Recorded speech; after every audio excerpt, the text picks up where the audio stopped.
여러분 안녕하세요. 행복한 노후를 준비하는 금태연구소의 박시원입니다. 7월 달에 이 가파른 국내 주가의 반등 이후에 8월 들어서는 다소 상승폭이 둔화되는 모습들을 좀 보여주고 있는데요. 그동안 이 주가 상승의 기폭제가 되었던 연준의 통화 긴축 의지가 좀 완화되는 게 아니냐라는 기대감들이 지난주에는 다시 우려감이 높아졌기 때문입니다. 이번 주에 미국의 7월달 물가 지표가 반영이 됐는데요. 과연 미국의 물가는 고점을 지나서 꺾이고 있는 것인지, 이에 따른 연준의 통화정책은 어떨 것인지, 또 다가오는 경기 둔화에 대한 위험은 어느 정도인지 이번 영상에서 자세하게 살펴보도록 하겠습니다. 자, 그러면 주간 이슈 분석 지금 바로 시작합니다. 자, 지난주 금융시장부터 한번 살펴보도록 하겠습니다. 근데 여러분, 그 전에 제가 지금 이빨 치료를 하고 있어서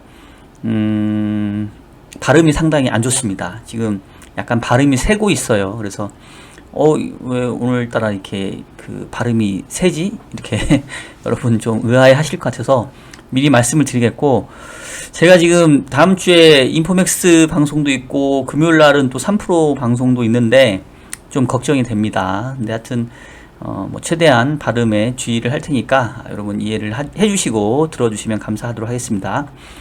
자, 지난주에 금융시장 살펴보면 말씀드렸던 것처럼 사실은 국내 시장 같은 경우는 코스피, 코스닥이 미국 시장에 조금 뒤를 이어받아서 상당히 좀 가파른 상승을 좀 이어갔어요. 특히 코스닥이 3.5% 정도까지 반등하면서 830선까지 안착을 했고, 그리고 코스피도 2490까지 해서 2500선에 턱밑까지 차 올랐습니다.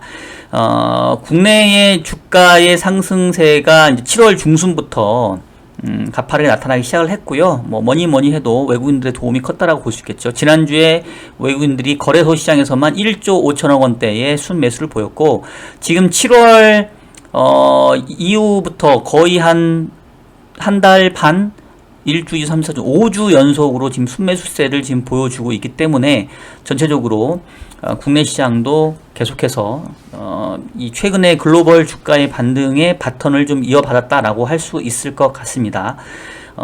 가장 특징적인 거는 결국은 이제 달러화가 좀 약세를 보였던 부분, 그러면서 우리 원달러 환율이 1320원 갔던 게 1290원대로 떨어졌던 부분도 좀 컸다고 볼 수 있겠고요.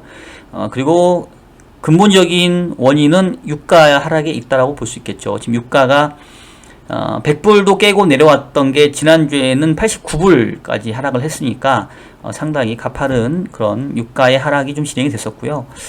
지난주에 기대를 모았던 이 오펙 플러스 산유국 회의에서는 8월 달에 이 기대와 달리 이 증산 규모가 10만 배럴밖에 안 됐습니다. 그래서 사실은 수급상으로 봤었을 때는 유가에 오히려 좀 상승 요인이 될 걸로 좀 우려를 했었는데, 미국의 원유 재고가 좀 증가하고 최근에 글로벌리 경기 둔화에 따른 수요 약화 우려들이 나타나면서 유가가 최근에 상당히 많이 하락을 했고요.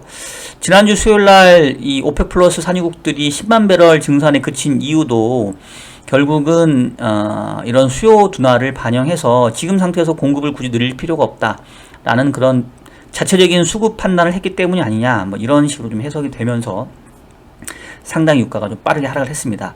지금 정도의 유가의 하락세가 이어진다라고 한다면 전체적으로 금융시장 입장에서는 최근에 계속 두려워했던 것들이 연준의 긴축에 대한 강화이기 때문에 이제 그런 것들이 다소 조금 완화되면서 그동안 낙폭과대주, 또 성장, 기술주, 밸류에이션 부담이 있었던 그런 주식시장에는 다소나마 조금 숨통을 틔워줄 수 있는 호재다, 이렇게는 볼 수 있을 것 같기는 해요.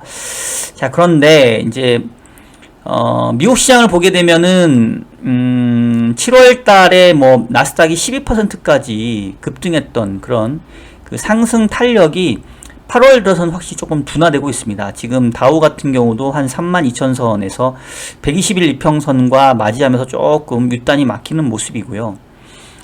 나스닥 같은 경우는 120일 이평선을 지금 뚫어내긴 했습니다만은 조금 어쨌든 이 상승의 탄력, 기울기 자체가 조금 완만해지는 이제 이런 모습들을 좀 보여주고 있어요. 지난주에 나스닥도 2% 상승을 하긴 했습니다만, 그래도 약간 이제 좀 탄력이 좀 둔화되는 이런 모습을 좀 보여주고 있습니다. 가장 큰 원인이 결국은 이제 통화정책에 대한 해석인 것 같은데, 그 FOMC가 있었을 때, 이 시장의 해석들은 이 파월 의장의 발언이 상당히 좀 도비시했다. 그러니까 향후에 9월 달에 75bp 가능성도 내비쳤지만 뭐 전체적으로 50bp 인상 가능성을 강하게 좀 시사했고, 약간 경기 흐름을 좀 봐가면서 통화 긴축의 스탠스가 바뀔 수도 있다. 이런 어떤 기대감들을 특히나 주식시장은 좀 많이 이렇게 받아들였던 것 같아요. 그래서 피봇이라고 많이 얘기를 하죠. 뭔가 스탠스가 변화한, 그동안의 연준의 스탠스가 긴축 일변도였다가 이제는 경기 둔화 쪽에 좀 포커싱이 되면서 약간 이 긴축 스탠스가 바뀔 수 있는 거 아니냐, 그런 이 통화 정책의 피봇에 대한 기대감으로 7월달 시장이 상당히 강하게 끌어올고 올라왔는데, 7월 FOMC 이후에 이렇게 주식시장이 상당히 좀 강하게 반응을 하다 보니까 연준 내에서도 조금 약간 이거는 우리가 그렇게까지 의도했던 바가 아닌데, 우리는 그 정도 스탠스의 변화가 아닌데 라는 어떤 그런 자성의 목소리가 있었던 것 같아요. 그래서 지난주에 보게 되면은 뭐 연준 의장들이 잇따라 릴레이식으로 뭐 발언을 하죠. 뭐 닐 카시키리도 그렇고 뭐 제임스 블러드도 그렇고, 기존의 매파적인 성향을 띄었던 총재뿐만 아니라 비둘기파적인 성향을 띄었던 총재들조차도 아직까지 인플레를 잡으려면 멀었다. 우리는 여전히 이 물가 안정에 좀 집중할 것이다. 이러면서 이 시장이 너무 과하게 연준의 스탠스가 좀 바뀌고 있다. 물가 안정에 대한 의지가 약화되고 있다. 이제 이런 오해하는 거를 조금 다시 바로잡기 위한 그런 발언들이 있었고요. 이제 그러면서 지난주에 이 미국 금리가 상당히 좀 크게 많이 상승을 했습니다. 지금 미국 10년짜리 같은 경우 2.83 정도로 올라왔고, 미국 2년짜리 금리 같은 경우는 지금 다시 3.2대로 지금 상승을 했어요. 제가 지난주 아마 인포맥스 방송에서도 얘기를 했던 것 같은데, 미국채 10년짜리 금리가 3% 아래에 있는 거는 이거는 뭐 이해할 수 있다. 왜냐면은 뭐 지금 당장은 금리가 높더라도 향후에 뭐 이 경기가 둔화되면 다시 금리나 사이클로 갈 수 있기 때문에, 뭐 그래서 미국 금리가 10년짜리는 뭐 장기적으로 봤었을 때 3% 밑도는 거는 그거는 뭐 이해할 수 있는데, 미국채 10년짜리까지도 미국채 2년짜리까지도 이 3%를 밑도는 거는 이거는 조금 이해하기 어렵다. 요건 좀 과한 것 같다라는 말씀 좀 드렸는데, 지난주에 결국은 2.8대까지 떨어졌던 미국채 2년짜리가 다시 3.2대까지 이제 급등을 해버렸고요. 결과적으로는 지난주에 고용지표가 또 어떤 그 충격을 좀 줬던 것 같아요. 그 어떤 이 연준의 피봇에 대한 기대감에. 지난주에 발표됐던 미국의 고용지표 뭐 여러분 뉴스를 통해서 이미 다 숙지를 하셨겠습니다만은, 지금 실업률이 3.5%까지 하락을 했습니다. 2020년 3월 그 코로나가 발발하기 직전에 3.5 고수준을 그대로 갖다 놨고요. 사실은 이렇게 빨리 실업률이 떨어질 줄은 몰랐어요. 뭐 약간 뭐 이 코로나 이후에 경제에 대한 구조가 많이 바뀌었고, 사람을 안 쓰는 형태고 뭐 무인화가 되고 뭐 이러면서 이제 고용률이 많이 떨어질 거다라는 얘기를 했었는데, 미국은 정말 대단한 것 같습니다. 상당히 빠르게 고용시장이 지금 회복을 했고요.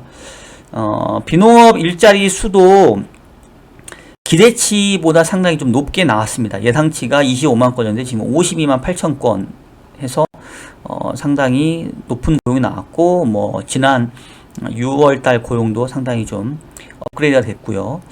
그리고 이제 많이 주목을 했던 시간당 평균 상승률도 살짝 떨어지는 듯 하다가 지금 다시 올라서 이제 5.2까지 발표가 됐습니다. 그래서 지금 아까 보시면은 실업률은 코로나 위기 직전을 회복을 했는데, 미국의 임금 상승률은 코로나 직전이 3%인데 지금은 이제 5%대니까 여전히 상당히 높은 임금 상승률을 지금 보고 있다는 거고, 실업률이 사실상 완전 고용 상태에 와 있기 때문에 지금의 노동시장은 매우 타이트하다.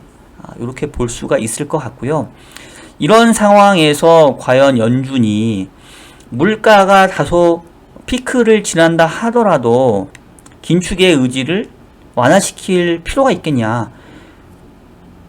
고용지표가 지금 완전 고용에 가까운데 물가는 저 위에 있고, 그럼 결국은 통화정책의 무게중심은 계속 고용보다는 물가 쪽에 있지 않겠냐라는 그런 얘기들이 나오고 있는 거고요.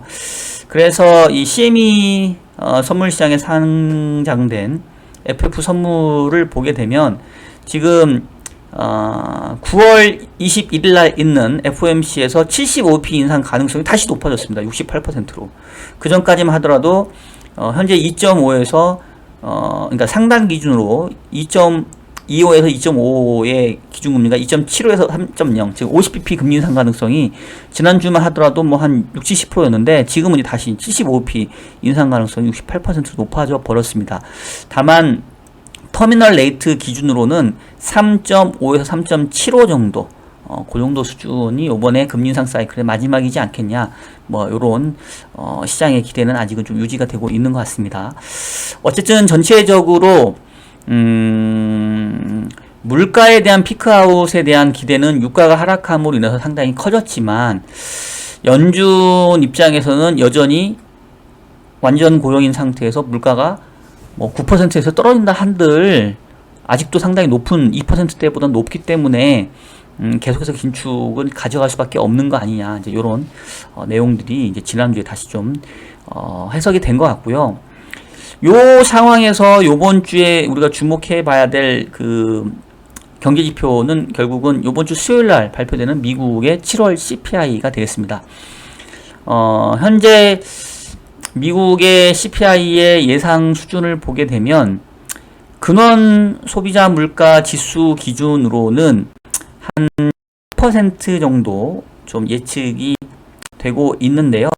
지금 한때 6.5 갔던 게 조금 떨어지는 상황이고, 그 다음에 헤드라인 CPI가 그동안 계속해서 시장에 좀 충격을 줬었죠. 특히 지난 같은 경우는 9.1% 40년의 최고치가 나왔는데, 지금 요번 7월달 예상치는 8.7까지 좀 낮아지긴 했어요. 그래서 만약에 진짜로 이렇게 물가 지표가 7월 지표에서 8.7로 떨어지게 된다면 흔히 말하는 물가의 피크 아웃에 대한 확신은 상당히 더 좀 실어줄 것 같고, 아까 차트에서 보여줬던 것처럼 지금 현재 최근에 유가 자체가 120불 갔던 게 지금 87불까지 떨어졌기 때문에, 뭐 89불까지 이 정도 수준이면 사실은 뭐 웬만한 상황이면은 물가도 조금 피크아웃 하는 게 맞겠죠. 다만 아까 이제 고용지표에서 보여드렸습니다만은 비농업 일자리 수라던가 또 임금 상승률이라던가 또 서비스, 의료비 이런 구조적인 물가들이 좀 올라오고 있기 때문에 물가가 이렇게 빨리 떨어지지는 않을 거예요. 그리고 지난달에도 참고로 예측치가 8.8이었는데 9점이 나왔거든요. 그러니까 지금 컨센이 8.7인데 이것보다는 저는 조금 높지 않을까 싶습니다. 구조적으로 지금 물가를 올리는 임금이라던가 뭐 서비스, 의료비 이런 것들이 한번 올라오면, 렌트비 이런 것들은 한번 올라오면 잘 안 떨어지기 때문에 후행적으로 밀어올리는 힘이 있어서 분명히 현재 물가가 고점을 통과하고 있다. 그리고 뭐 피크아웃에 대해서는 확신을 가질 수 있지만 그 기울기 자체는 어쨌든 좀 뭐 밋밋하지 않을까.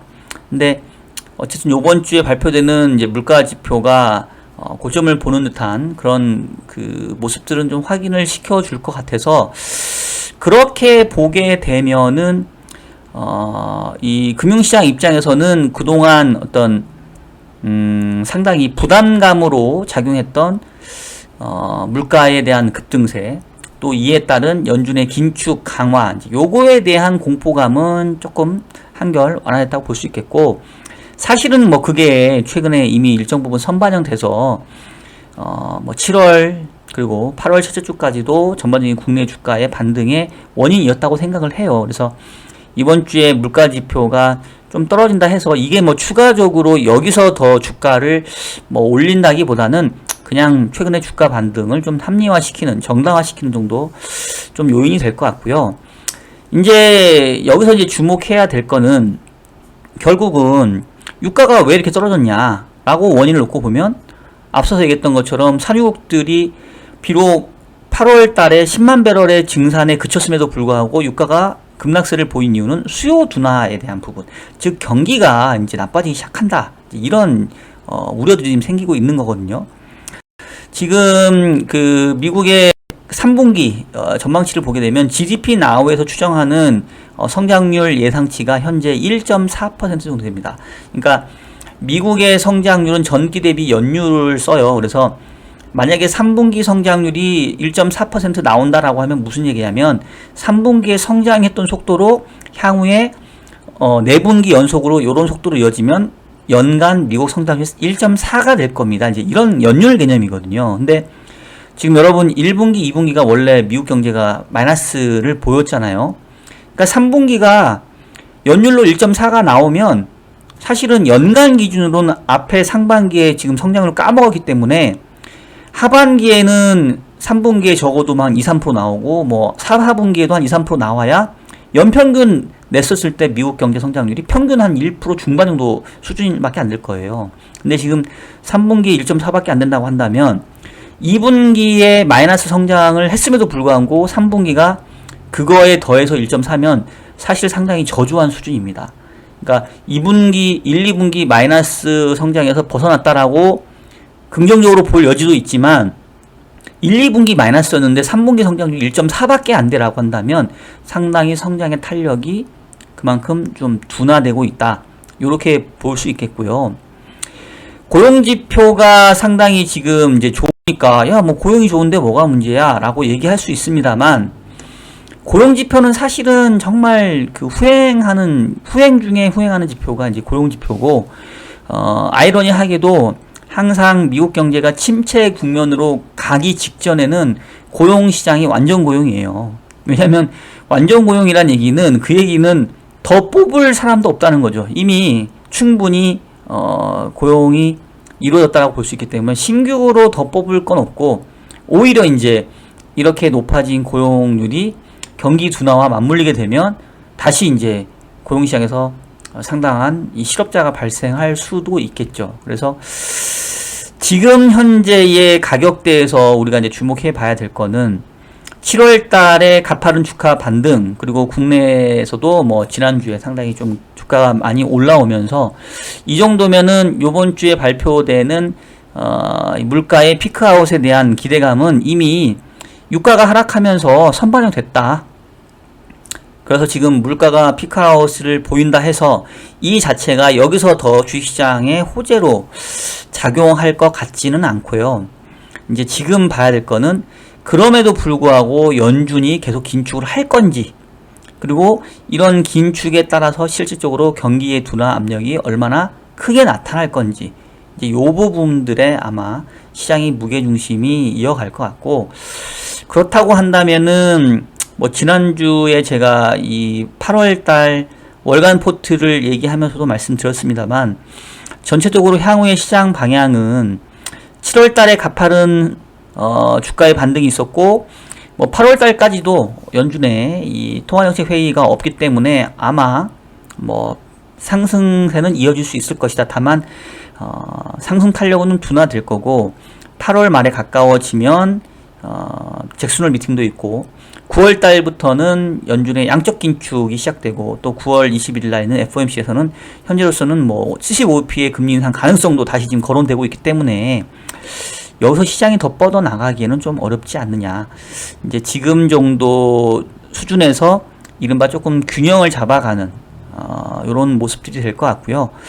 이제 이른바 좀 순환매 장세로 좀 시장이 나타나지 않을까라는 생각이 들어요. 그래서 지난주에 시장도 보면 조금 재밌었던 게, 지난주에 이 국내에서 좋았던 업종들과 섹터를 보게 되면은 지난주에 ETF로 봤을 때는 게임 섹터, 게임 ETF가 상당히 좋았습니다.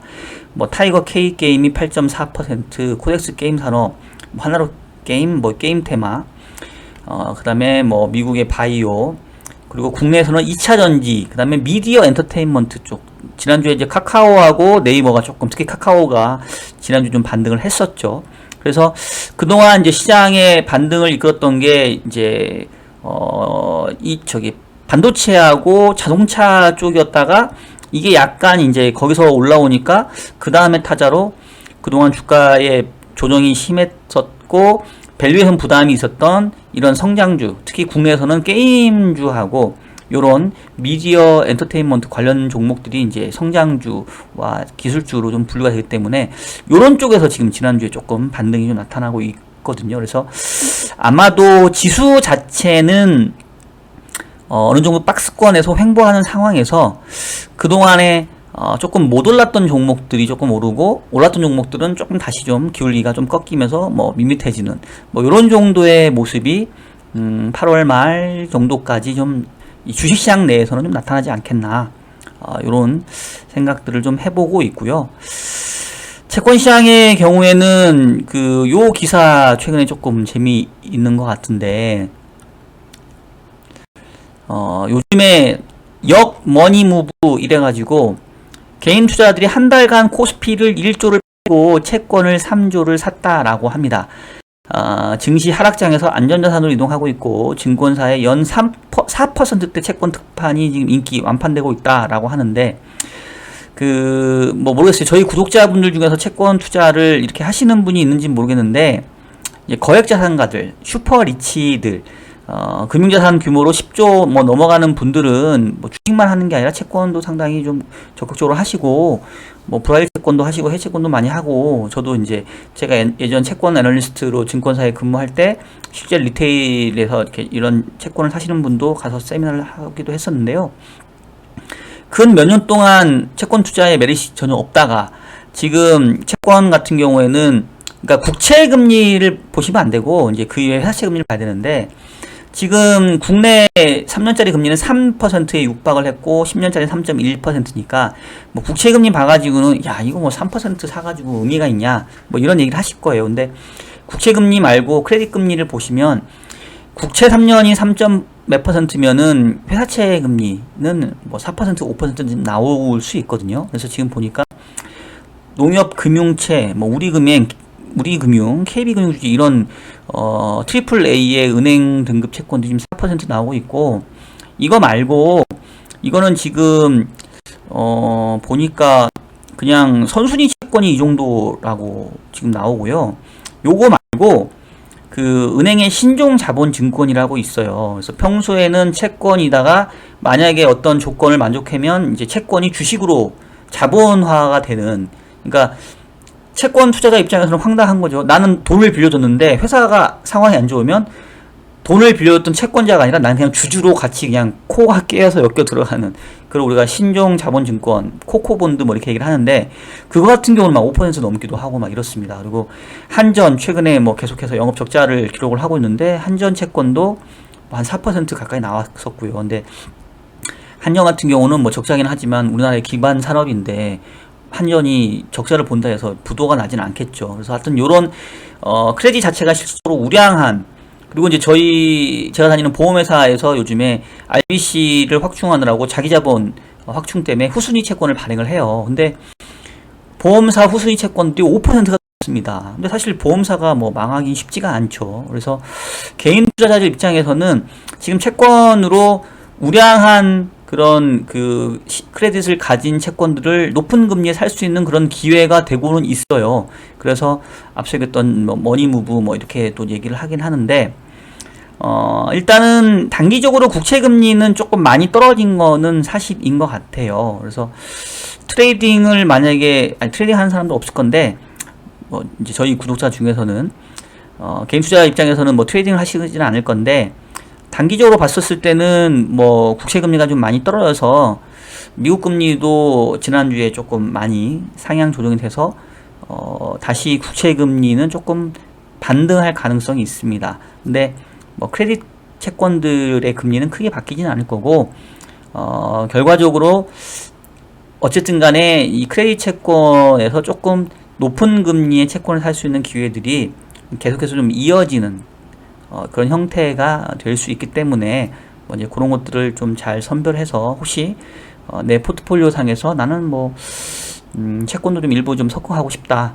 그리고 또 퇴직연금 우리 ETF 관점에서는 국고채 ETF 말고 회사채 ETF도 있거든요. 이제 이런 것들 조금 살 수 있는 그런 기회가 되기 때문에 그거는 계속 그쪽으로 관심을 좀 가져도 될 것 같고요.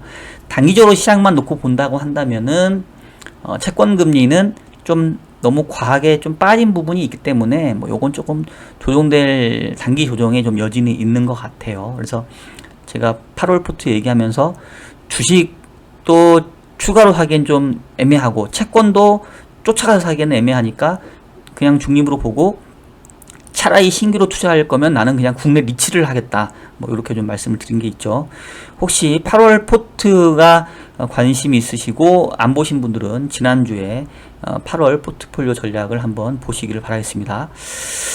자, 환율도 일단은 지난주에 미국 고용지표가 좀 좋게 나오면서 다시 달러가 조금 강세로 좀 전환이 됐고요. 우리 환율은 반영이 안 됐으니까 아마 요번 주 월요일날 환율은 다시 좀 갭업을 해서 1300원대에서 좀 시작을 하지 않을까라는 생각이 좀 듭니다.